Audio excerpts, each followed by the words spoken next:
Honorable members of Congress, ladies and gentlemen, I'm happy to have the opportunity to talk to you in this sensitive situation. First, I would like to thank the honorable members of Congress for your support for the uprising and the Iranian people's resistance for freedom. The majority of Congress adopted the House Resolution 118. The resolution condemned the mullah's regime and declared support for the Iranian people's struggle for freedom, indicating the fact that the American people and their representatives stand with the people of Iran. Today, I would like to address 5 issues. First, the main goal of the nationwide uprising in Iran.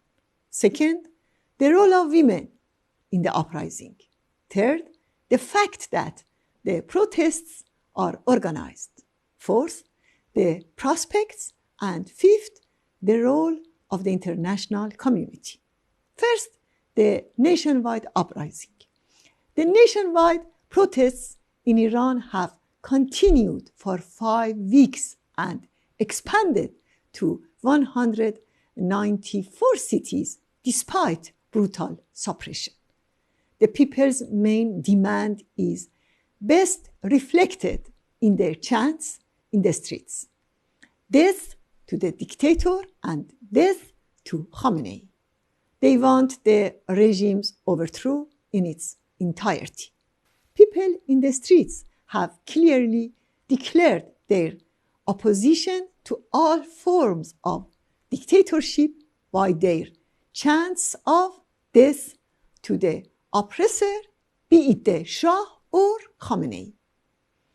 In 5 weeks, despite the murder of more than 400 protesters, the arrest of over 20,000 and the killing of at least 30 to 40 innocent prisoners in the Evin prison for supporting the people's uprising, the regime has not been able to stop the protests.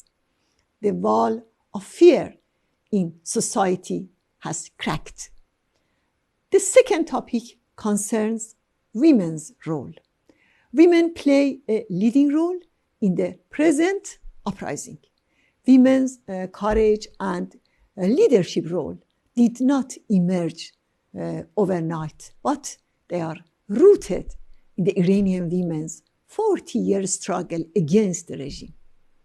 Tens of thousands of women sacrificed their lives or were tortured because of their ties to the MEK and opposition to the misogynist regime, including in the massacre of 1988. The mullah's regime has deprived women of their most essential and fundamental rights, including the freedom to choose their clothes. Women do not demand anything from the regime. Their main demand is regime change. They know they need to overthrow the fundamentalist regime to achieve their rights. The murder of an innocent young woman, Mahsa Amini, shocked the world. Since then, many more young women have been killed. The third topic concerns the fact that the uprising is organized.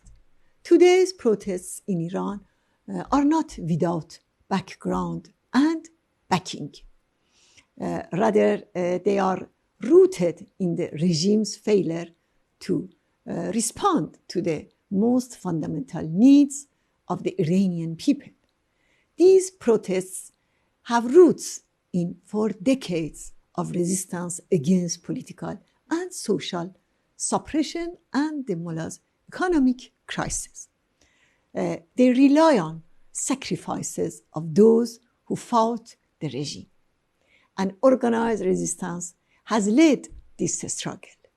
The uprising could not have continued without having some kind of organization or a structure and the continuous activities of the resistance units on the ground.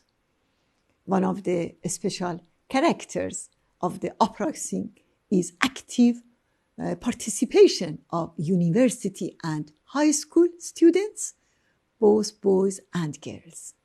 The Iranian regime officials have time and again acknowledged the leadership role of the resistance units and made threats against them. Fourth, the prospect for change. Iran is on the brink of a major change, although the regime might resort to even more violence, but the developments of the past 5 weeks and particularly the fighting spirit of the young generation, the existence of resistance units across the country and people's support for them show that we have entered a new phase. The clerical regime is much weaker than any other time. There is increasing tensions within the security forces ranks. This is why the mullahs need to mostly rely on the IRGC to preserve their regime. The prospect for regime change in Iran is within reach more than any other time. According to the platform of the National Council of Resistance, as the regime's alternative, power must be transferred to the people during a very brief transitional period by holding a free election. A transitional government will take office to hold an election within 6 months to form the Constitutional Assembly. The Assembly will, on the one hand, elect a new transitional government and oversee its conduct, and on the other hand, draft the constitution of the new republic. The fifth topic concerns the duties of the international community. The time has come for a new policy on the mullahs regime. It is time for Western governments to realize that Iran is on the brink of change. It is time for them to stand with the people of Iran and their desire for democratic change.